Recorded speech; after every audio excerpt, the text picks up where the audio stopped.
63ನೇ ಕೀರ್ತನೆ. ದೇವರೇ, ನೀನೇ ನನ್ನ ದೇವರು.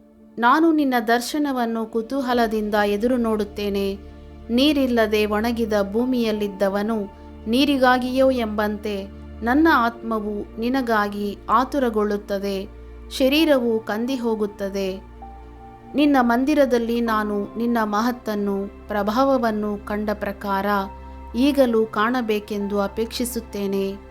ನಿನ್ನ ಪ್ರೇಮಾನುಭವವು ಜೀವಕ್ಕಿಂತಲೂ ಶ್ರೇಷ್ಠ. ನನ್ನ ಬಾಯಿ ನಿನ್ನನ್ನು ಕೀರ್ತಿಸುವುದು. ನನ್ನ ಜೀವಮಾನದಲ್ಲೆಲ್ಲ ಹೀಗೆಯೇ ನಿನ್ನನ್ನು ಹಾಡಿ ಹರಸುತ್ತಾ ನಿನ್ನ ಹೆಸರೆತ್ತಿ ಕೈಮುಗಿಯುವೆನು. ಭೃಷ್ಟಭೋಜನದಿಂದಲೋ ಎಂಬಂತೆ ನನ್ನ ಮನಸ್ಸು ಸಂತುಷ್ಟವಾಗಿರುವುದು.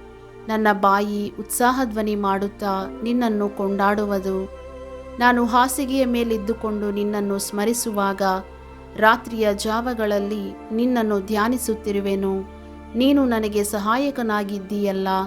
ನಿನ್ನ ರೆಕ್ಕೆಗಳ ಮರೆಯಲ್ಲಿ ಸುರಕ್ಷಿತನಾಗಿದ್ದುಕೊಂಡು ಆನಂದಘೋಷ ಮಾಡುತ್ತಿರುವೆನು.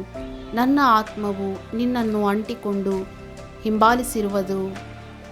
ನಿನ್ನ ಬಲಗೈ ನನಗೆ ಆಧಾರವಾಗಿರುವುದು.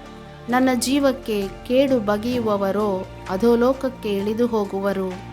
ಕತ್ತಿಗೆ ಬಲಿಯಾಗುವರು, ನರಿಗಳ ಪಾಲಾಗುವರು. ಅರಸನು ದೇವರಲ್ಲಿ ಆನಂದಿಸುವನು.